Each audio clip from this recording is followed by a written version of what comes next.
Construir uma estrutura de liderança é, em muitos aspectos, idêntico a erguer um arranha-céu. Com certeza. Essa é uma imagem muito precisa. Sabe, é perfeitamente possível usar os materiais mais caros, contratar os melhores arquitetos, tipo, ter uma fachada deslumbrante que atrai o olhar de absolutamente todo mundo na rua. Uhum. Aquela coisa imponente por fora. Exatamente. Mas e aqui está o ponto crítico. Se houver fissuras microscópicas lá embaixo, escondidas na fundação, a realidade é uma só. Mesmo que o prédio pareça espetacular e inabalável por anos, é apenas uma questão de tempo até que o peso da própria estrutura faça tudo desmoronar de forma catastrófica. É inevitável, né? A física não perdoa e a liderança também não. Pois é. E, bom, quando a gente olha para as análises históricas e teológicas do antigo livro bíblico de Juízes, no nosso mergulho profundo de hoje, vemos exatamente esse colapso arquitetônico acontecendo na vida de uma das famílias mais proeminentes da antiguidade. E é um paralelo assustadoramente atual. Mas para entender a magnitude desse colapso, que culmina numa tirania real, a gente precisa primeiro mapear o terreno instável onde esse prédio estava sendo erguido, sabe? Certo. Qual era o contexto deles ali? Então, o período dos juízes não era uma época de monarquia centralizada. Não tinha burocracia, não tinha exércitos regulares, nada disso. Tratava-se de uma fase de transição brutal e, de instabilidade política extrema. A estrutura de Israel era tribal, completamente descentralizada. Cada um por si, basicamente. Exato. As tribos viviam isoladas em seus territórios, muitas vezes cercadas por montanhas, o que gerava uma falta crônica de solidariedade. Cada tribo cuidava do próprio quintal e fechava os olhos para o resto. E ainda havia a ameaça constante das potências vizinhas, né? E dos nômades do deserto que invadiam as plantações bem na época da colheita. Era um cenário de sobrevivência pura. Sobrevivência e desespero, eu diria. Sim. E o que torna os relatos que estamos dissecando hoje tão intrigantes é a ausência total de romantismo. Não há aquela tentativa de pintar os heróis como seres infalíveis. Pelo contrário, há uma transparência quase cirúrgica nas fontes. Elas mostram que uma vitória militar ou uma estabilidade política momentânea não significava de forma alguma que a fundação moral estava intacta. Que inevitavelmente nos leva direto à figura de Gideão. Ele é frequentemente lembrado pelo seu ápice, sabe? O herói improvável que, com uma tática militar brilhante e um exército reduzido a 300 homens, simplesmente esmagou a coalizão dos midianitas. Aquela vitória de Azarão clássica. Uhum. Mas as análises exegéticas que estamos consultando apontam um detalhe fundamental. O verdadeiro teste de um líder não ocorre quando ele está em desvantagem, lutando pela sobrevivência. Ah, isso é interessante. Quando acontece o teste, então? O teste definitivo acontece no dia seguinte à vitória, quando ele tem o poder de fato nas mãos. E é logo após o triunfo que a primeira rachadura na fundação do caráter de Gideão se revela. E eu diria que essa rachadura tem nome, que é vingança pessoal travestida de justiça militar. Perfeito, é exatamente isso. Vamos analisar o que aconteceu ali. Gideão está perseguindo os reis midianitas em fuga. Ele e seus homens estão exaustos, famintos. Eles passam por duas cidades israelitas, Sucote e Penuel. E Gideão pede algo super básico, que é pão para as tropas. Provisões. Mas os líderes dessas cidades olham para a situação e dizem não. E é crucial a gente entender o porquê desse não. Não foi apenas mesquinharia ou falta de educação. Foi um cálculo político extremamente frio, nascido do medo. Medo de retaliação. Exato. Sucote e Penuel ficavam na região da Transjordânia. Geopoliticamente, era uma área de fronteira extremamente vulnerável a represálias. A guerra ainda não tinha acabado, os reis inimigos ainda estavam vivos por aí. Entendi. Eles não queriam apostar no cavalo errado. Precisamente. Os anciões daquelas cidades pensaram o seguinte: se nós ajudarmos Gideão e ele fracassar, os midianitas voltarão e vão aniquilar nossas cidades. Eles preferiram a covardia da neutralidade a assumir o risco de apoiar o próprio compatriota. Só que Gideão não perdoa essa omissão de jeito nenhum. Depois de finalmente capturar os reis e vencer a guerra, ele volta pelo mesmo caminho. E nossa retribuição é tenebrosa. É de revirar o estômago. Sim. O texto antigo descreve que Gideão pegou os líderes de Sucote e usou espinhos do deserto e abrolhos para puni-los. E a linguagem empregada na fonte é uma metáfora agrícola para trilhar ou debulhar cereais. Gideão literalmente arrastou aqueles homens sobre espinhos, como se estivesse esmagando o trigo. E essa imagem brutal da debulha do trigo mostra uma mudança fundamental na psicologia do líder. Ele deixou de ser o libertador focado em proteger o povo, sabe? Ele se tornou um justiceiro consumido pelo próprio ego ferido. A disciplina militar deu lugar ao sadismo. Exato. Vindicação sádica pura. A humilhação que ele sofreu ao ter o pão negado foi respondida com um nível de violência que não tinha mais nada a ver com o bem comum, mas apenas com a afirmação da sua própria autoridade absoluta. Eu mando, vocês obedecem. E essa nova percepção de si mesmo, essa arrogância, começa a transbordar para o estilo de vida dele. Ele começa a adotar os costumes monárquicos clássicos do Antigo Oriente Próximo. Um harém imenso, muitas esposas, concubinas, o que, na época, era o símbolo máximo de prestígio, riqueza e alianças políticas. Ele estava, na prática, vivendo como um rei, cercado de luxo. Tem ter a coroa, mas tem um episódio específico nas fontes que chama muita atenção. Ele pede uma parte dos despojos da guerra. Os soldados entregam a ele incríveis 1.700 ciclos de ouro. Isso dá quase 20 quilos de ouro puro. É uma fortuna absurda. E com esse tesouro enorme, Gideão fabrica um éfode e o coloca na sua própria cidade, Ofra. Mas...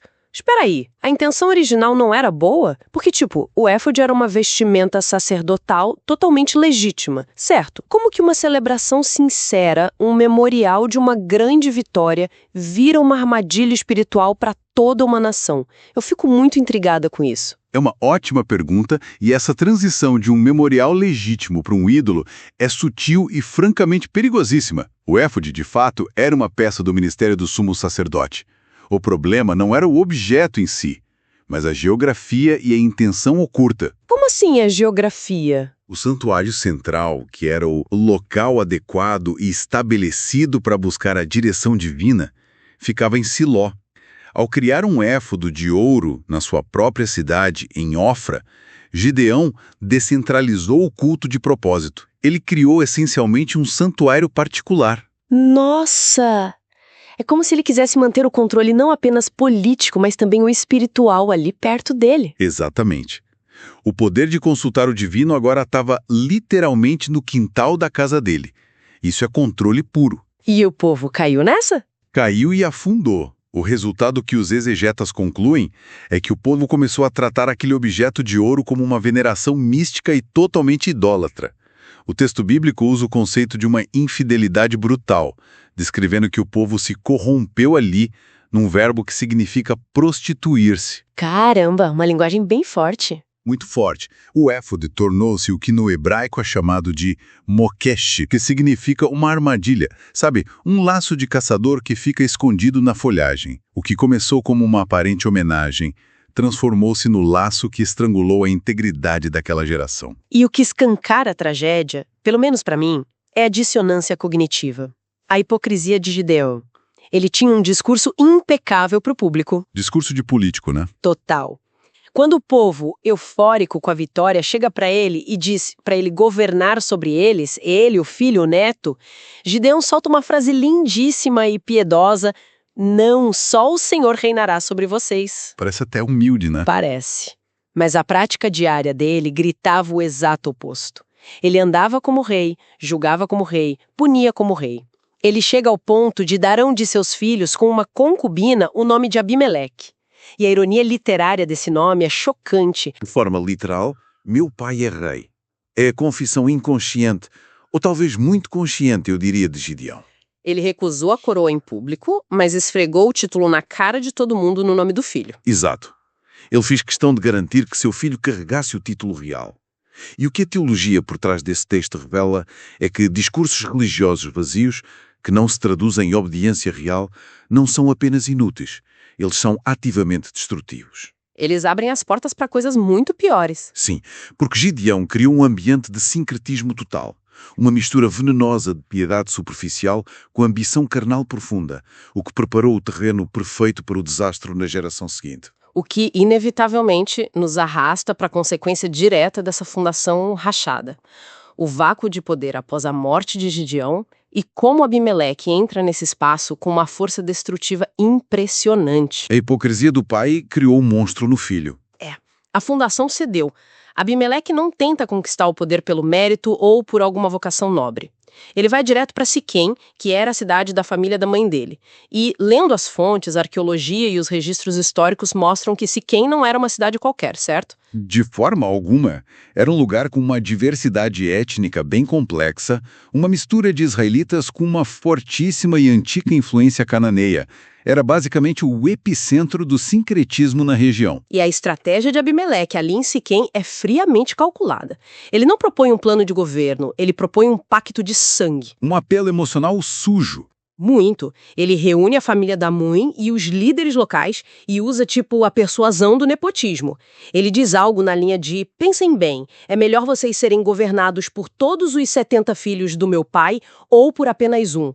E lembrem-se, eu sou osso do vosso osso e carne da vossa carne. É fascinante ver a manipulação operando. Ele joga a cartada do tribalismo na mesma hora. Ele diz, no fundo, não importa se eu sou qualificado ou ético, importa que eu sou um de vocês. Trazendo para o mundo moderno, a mecânica do que Abimeleque faz soa idêntica a uma aquisição corporativa hostil no mundo dos negócios. Nossa, ótima comparação. Ele chega no conselho de administração de Siquém e planta divisão.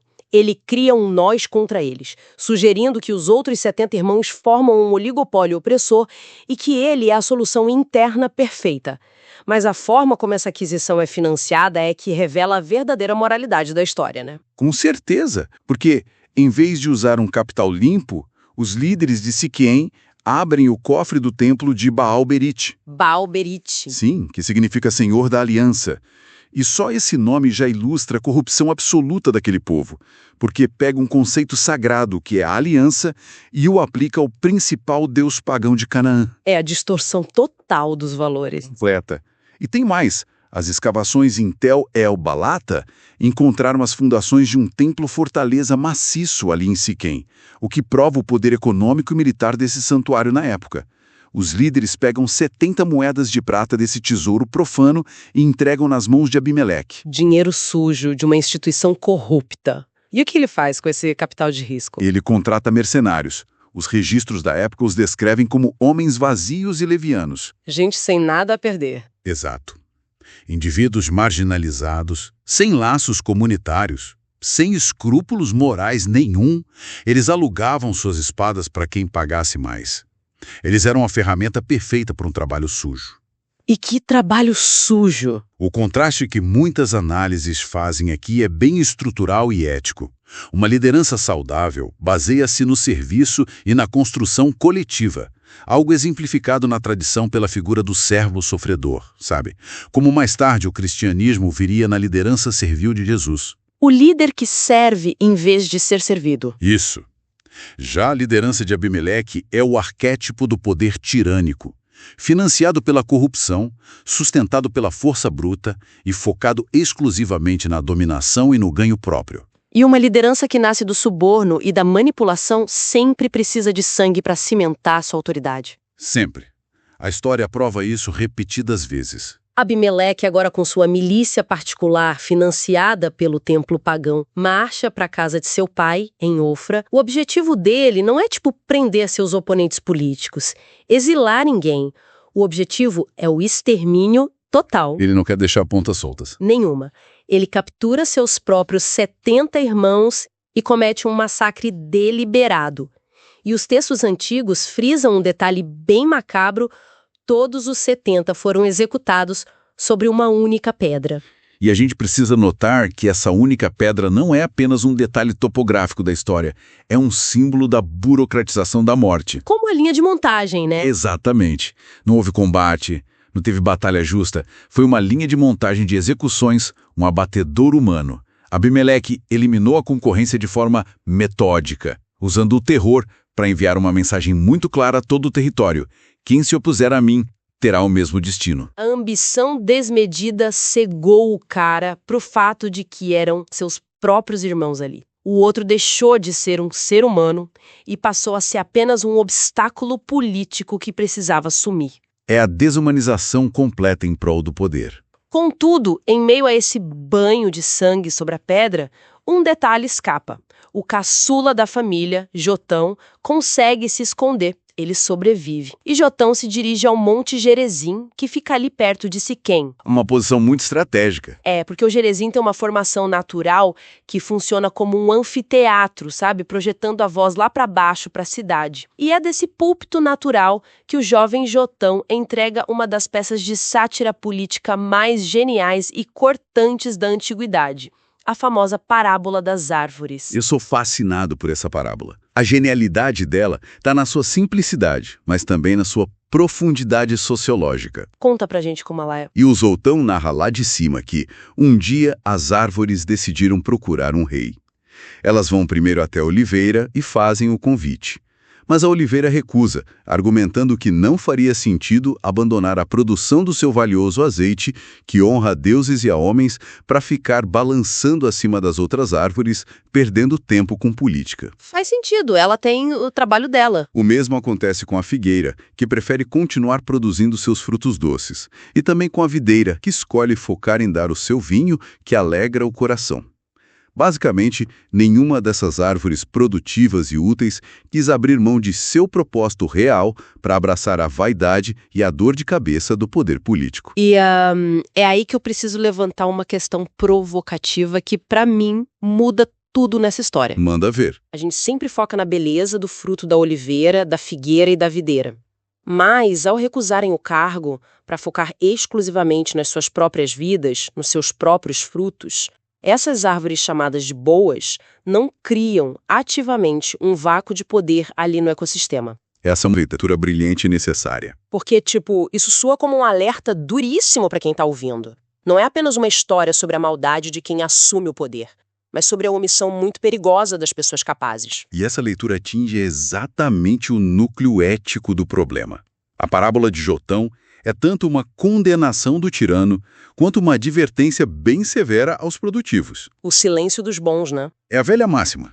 Quando indivíduos de capacidade, de ética e vocação se recusam a assumir responsabilidades coletivas porque estão demasiadamente ocupados com seus sucessos particulares, o vácuo de poder não desaparece magicamente. Ele é preenchido. A política abomina o vácuo. E quem preenche esse espaço, no final das contas? É a última opção da parábola? O espinheiro, um arbusto completamente inútil. As árvores chegam para o espinheiro e oferecem o reinado e ele aceita imediatamente sem pestanejar. E botanicamente falando, essa planta é a própria aridez. Ela não produz frutos, não tem madeira útil para a construção e suas folhas ralas não oferecem sombra alguma. O que ela tem de verdade são espinhos venenosos e uma resina altamente inflamável. Uma combinação perigosa. Sim, e na parábola, o espinheiro, que representa claramente o Abimeleque, diz com toda a arrogância: venham se refugiar na minha sombra, do contrário, sairá fogo de mim e consumirá até os nobres cedros do Líbano. Uma árvore que não dá sombra, prometendo o abrigo. É o retrato cínico perfeito do populista, sabe? Ele promete segurança para o povo, mas a única coisa que ele realmente tem a oferecer é a ameaça. Ou vocês se curvam para mim, ou eu queimo todos vocês. O espinheiro é incendiário por natureza. É a definição exata e perfeita de uma liderança patológica. Em vez de nutrir o sistema, de fazê-lo crescer, ela o suga. O único legado de um rei espinheiro é usar o fogo para nivelar tudo por baixo, destruindo até as estruturas mais antigas e fortes, os cedros, da história, que ousam se destacar ou questionar a sua autoridade vazia. Mas como dizem, quem brinca com fogo acaba se queimando feio. O fogo que esse espinheiro prometeu, de fato aparece, mas acaba saindo totalmente do controle. Isso nos leva à derrocada final. A aliança forjada no suborno e no sangue não tinha como durar. O texto diz que o reinado de terror de Abimeleque durou apenas 3 anos. 3 anos de caos, aposto. Com certeza. E então ocorre uma intervenção bem peculiar, que eu queria que você explicasse. A narrativa relata que Deus enviou um espírito nocivo, ou um espírito de inimizade entre Abimeleque e os líderes de Siquém, rachando de vez aquela aliança maldita. É imperativo a gente esclarecer a mecânica teológica dessa inimizade. Quando o texto antigo diz que uma força divina enviou esse espírito de conflito, não significa que houve, sei lá, uma injeção de maldade externa em pessoas boas. Não é Deus forçando eles a serem maus. De jeito nenhum. Tratava-se do princípio judicial de entregar o ser humano às consequências maduras das suas próprias escolhas erradas. O apóstolo Paulo, no Novo Testamento, resumiria essa dinâmica universal muito bem: aquilo que se planta é o que se colhe. A famosa lei da semeadura? Exato. Abimeleque e os líderes de Siquém plantaram traição, plantaram assassinato e perfídia. A justiça consistiu simplesmente em permitir que a desconfiança mútua brotasse naturalmente dessa semente podre que eles mesmos plantaram. A própria natureza do mal é ser autodestrutiva, né? Uma aliança formada pela ambição se desfaz pela ambição. Se quem se rebela contra Abimeleque, ele, por sua vez, responde com uma violência extrema. Ele destrói a cidade da sua própria mãe e queima os líderes dentro da fortaleza do templo. A ironia macabra aí é que o mesmo templo de Baal-Berite que o financiou lá atrás, agora era a fornalha mortuária deles. O ciclo se fechando. Mas a sede de controle de Abimeleque não para por aí. Ele decide marchar contra uma cidade vizinha, Tebes, que aparentemente também havia se rebelado. Ele sitia a cidade, os moradores apavorados se trancam numa torre forte bem no centro, e Abimeleque decide usar a sua tática favorita e incendiária, colocar fogo na porta da torre. Só que aqui a arrogância dele se transforma no seu erro tático fatal. Cego pelo sucesso recente da queima de Siquém, Abimeleque abandona a cautela militar básica e se aproxima demais da muralha da Torre de Tebes.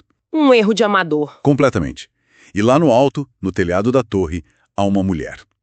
Sem nome, sem treinamento militar nenhum.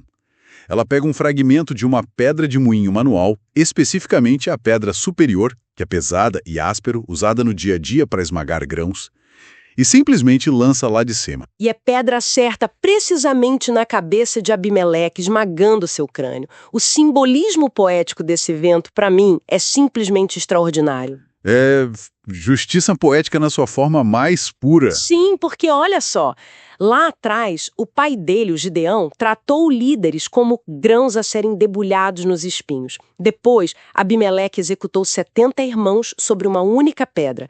E agora, no fim de tudo, o seu reinado de opressão é esmagado por uma única pedra, usada justamente para moer grãos, que cai sobre a cabeça dele lá do céu. O ciclo da justiça retributiva se fecha de maneira assim impecável. Impecável e assustadora, mas isso é fundamental. Antes de expirar, a reação de Abimeleque revela a tragédia final de um caráter totalmente oco. O que ele faz? Com a cabeça esmagada, sabendo perfeitamente que a morte era iminente, ele chama rapidamente o seu escudeiro e ordena que o atravesse com a espada. Ele pede para ser morto pelo próprio soldado.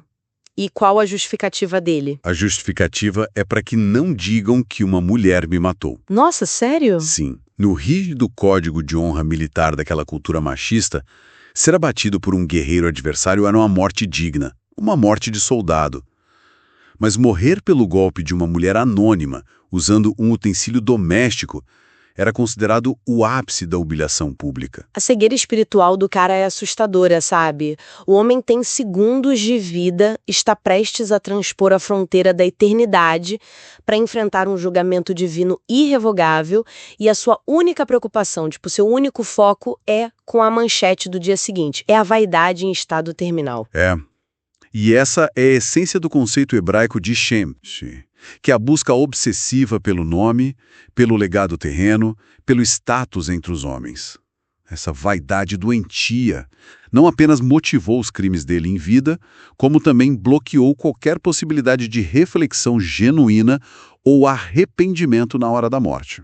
É triste. Muito. Ele preferiu encenar uma morte honrosa falsa a encarar a realidade do próprio fracasso miserável. E a trajetória inteira, desde o pai até o filho, expunha a fragilidade daquela fundação que a gente falou no começo. Vimos o ressentimento e a vaidade de Gideão gerarem pequenas concessões, como o caso do éfode de ouro, que por sua vez criaram um ambiente de sincretismo e ambição que gerou o tirano Abimeleque. Uma reação em cadeia. Exato. E o tirano espinheiro, que acendeu pelo fogo da corrupção, foi consumido pelo próprio fogo da traição. E acho importante frisar, os paralelos extraídos dessas análises não são apenas relíquias do passado, né? De jeito nenhum. Eles funcionam como espelhos para o nosso mundo de hoje. A corrosão da ética, a perigosa combinação da omissão dos bons com a ambição desmedida dos maus, tudo isso continuou operando de forma idêntica nas estruturas de poder atuais, seja na política ou nas empresas. O que nos empurra para a grande reflexão prática desta análise, para quem nos acompanha, para quem atua na linha de frente, na liderança de uma equipe, para quem toma decisões difíceis no mundo corporativo, ou mesmo para quem é o porto seguro e o farol moral dentro de uma família. É um alerta para todo tipo de liderança, na verdade. Com certeza. A questão inevitável que precisa ser encarada por todos nós é: as engrenagens que movem as decisões diárias são pautadas pela construção, pelo serviço e pela transparência? Ou será que, disfarçado de boas intenções, há um éfode de vaidade, de nepotismo e de busca por status sendo silenciosamente construído no quintal? E mais crítico ainda, eu adicionaria a uma recusa em assumir o fardo da liderança correta, abrindo espaço para que os espinheiros tomem conta da floresta sem resistência. Porque reconhecer essas fissuras estruturais enquanto a fundação ainda está de pé é, literalmente, a única forma de evitar o colapso do prédio inteiro. Pois é. E, como de costume, a gente não poderia encerrar a nossa exploração sem uma última provocação que vai um pouco além das crônicas do dia de hoje. Sempre tem que ter, né? Sempre. Lembra da ordem desesperada de Abimeleque para que o escudeiro o matasse, tentando salvar sua reputação de guerreiro heróico para a posteridade? Lembro, a vaidade terminal dele. Então, os registros históricos das fontes indicam que o esforço não serviu para absolutamente nada. Sério? Sério. Séculos mais tarde, o famoso general Joabe, que era o comandante do exército do rei Davi, precisou dar instruções ao mensageiro sobre táticas perigosas de cerco. E, para explicar o perigo mortal de se aproximar demais de uma muralha, ele usou exatamente a morte de Abimeleque como exemplo prático de uma burrice tática extrema que resultou na morte patética por uma pedra de moinho. Caramba, a ironia disso é indescritível. A morte dele virou aula de estratégia de como não ser estúpido no campo de batalha. Exatamente. E isso força uma reflexão fascinante sobre o verdadeiro legado que as pessoas deixam no mundo. E se a marca final de uma vida não for determinada por esforços cosméticos e, completamente vaidosos para proteger um nome no instante da queda? Seria muito raso se fosse só isso. Sim, e se o maior e mais duradouro legado de uma vida inteira de manipulação, de crueldade e arrogância, for, ironicamente, se transformar no manual de instruções supremo e eterno sobre exatamente o que não fazer. Virá um aviso de perigo para gerações futuras. Exato! É uma eternidade sendo lembrado não pela grandeza que a pessoa tentou roubar a todo custo, mas como a eterna piada militar sobre as consequências de uma fundação irremediavelmente rachada. E, bom, deixamos essa ideia no ar para nossa audiência digerir hoje. É um pensamento que definitivamente vai ficar na cabeça. Com certeza. Fica a reflexão.